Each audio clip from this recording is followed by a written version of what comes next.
Welcome back to Boom and Bust. I'm here with Richard Shimooka. He's a senior fellow at Macdonald-Laurier Institute.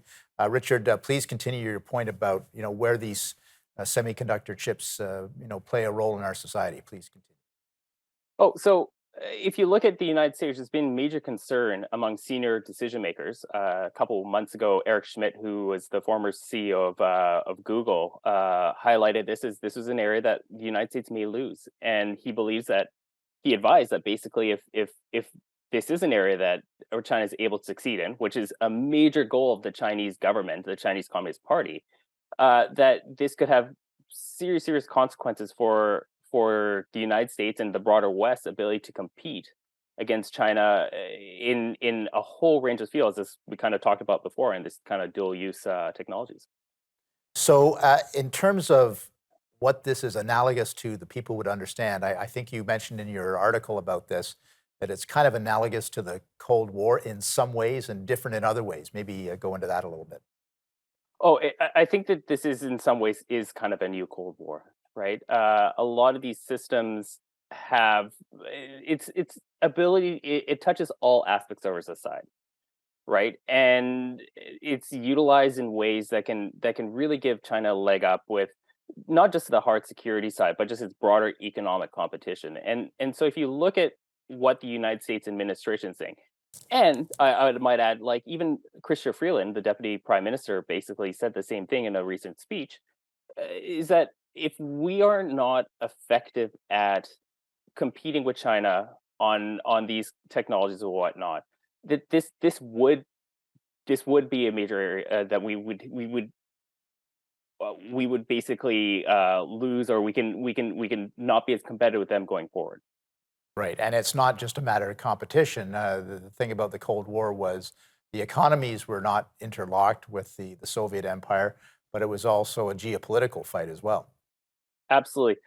And I think that that's an interesting point, because we did have sort of economic links with the Soviet Union and the Eastern Bloc, during the Cold War.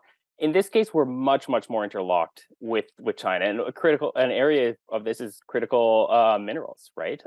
We look at rare earth minerals. China is the world leader in the production of them, right? And if we don't shore up our supply chains, their ability to control our economic processes, especially in this area, is suspect, right? Or our ability to control our own destiny on this area is suspect. So these efforts are kind of critical in order to ensure that we aren't disrupted by or we aren't able to be easily coerced in this area. I think we can look back maybe in the last decade or here, where the Japanese were basically being attempted to be coerced by China over certain policies, utilizing by China leveraging its supply chains and its ability Right. to actually operate in these areas.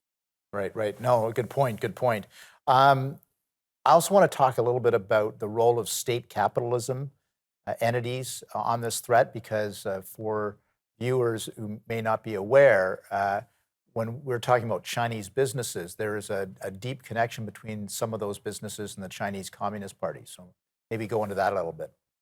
Oh, absolutely. So this is a major area of what people have to realize, is that China's in the development of specifically computer chips. They're actually taking a loss on this. Like they are, or if they're making profits, it's very slim. This has been a major objective of the Chinese Communist Party to develop its AI research and its chip building facility. They've spent literal tens of billions of dollars in this area in order to try to catch up with the West.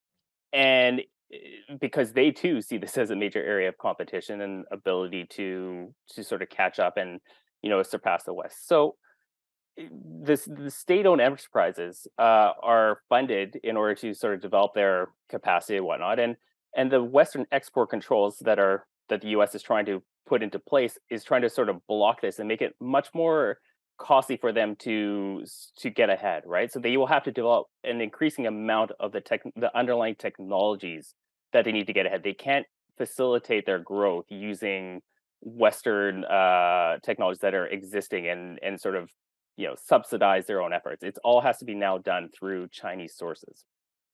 Yeah, very interesting point, and of course, and I'm going to make this point because we're just about to get to a break. But this means that they have to divert more energy and more